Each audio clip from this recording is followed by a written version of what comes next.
Hello friends, today we are going to discuss about the aphorism number 27. In the aphorism number 27, Dr. Samuel Hahnemann has explained about the curative properties of homeopathic medicine. When they are selected on the basis of similarity, how they are going to cure the disease.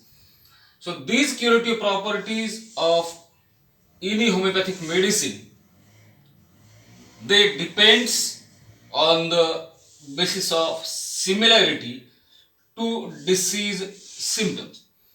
When any patient you are going to treat, you are going to consider the totality of the disease. On that totality of the disease, you are going to select the symptom similarity, which is the curative power of that homeopathic medicine. So when you are going to expect any cure according to the homeopathy, as it is sure, radical, rapid, permanent annihilation and removal of the disease, when these concepts you are going to expect in your cure, that cure, it will be conducted as the similarity, and this similarity, it is the exact curative power of the medicine. That is the explanation in the aphorism number 27. In short, the curative power of any homeopathic medicine, it depends on its similarity to the disease symptoms, and these properties of any homeopathic medicine, they are superior in the strength to disease.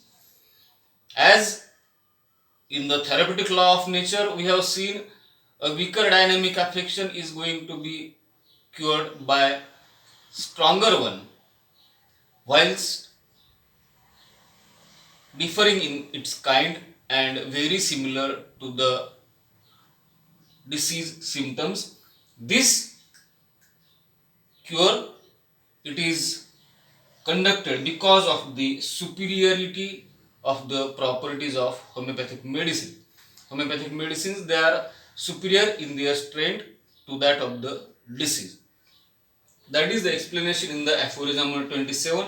And in aphorism number 28 and 29, we are going to discuss about the explanation which has been said by Dr. Samuel Hahnemann about the therapeutic law of nature.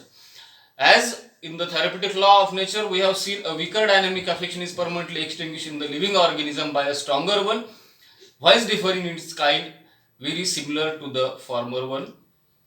As per this law, the homeopathic medicines, they are superior in their strength. You are going to consider the most of the similarity. According to that similarity, the homeopathic medicines, they are going to administer their properties in the diseased person. Natural disease, it is a weaker, and the selected homeopathic medicine, it is superior in the strength. These two things, they are similar to one another, and when this medicine, it has been acted on that person, the internal derangement of the vital force, it is going to correct. Vital force, it is going to be in the healthy phase, and when it is becoming healthy, the external signs and symptoms, they are going to be removed, and at last there is presence of only the medicinal properties. Means the disease, it has been removed from that patient because of the similar action of that medicine, and at last, as there is remaining of medicinal properties, these medicinal properties, they will also vanish, as the medicinal action, it will be overcome from that patient. So this is the working of homeopathic medicine according to the therapeutic law of nature. Weaker dynamic affection, it has been considered for the disease, and a stronger one, it is considered as you are going to administer the homeopathic medicine. It is in your hand to select the property of homeopathic medicine. You are going to administer the homeopathic medicine for the superiority. In the stronger manner, you are going to administer. And when this stronger administration of medicine, it has been conducted in that patient, the cure, it will be carried in that deceased person. That is the explanation about the therapeutic law of nature in the aphorism number 28 and 29. Thank you.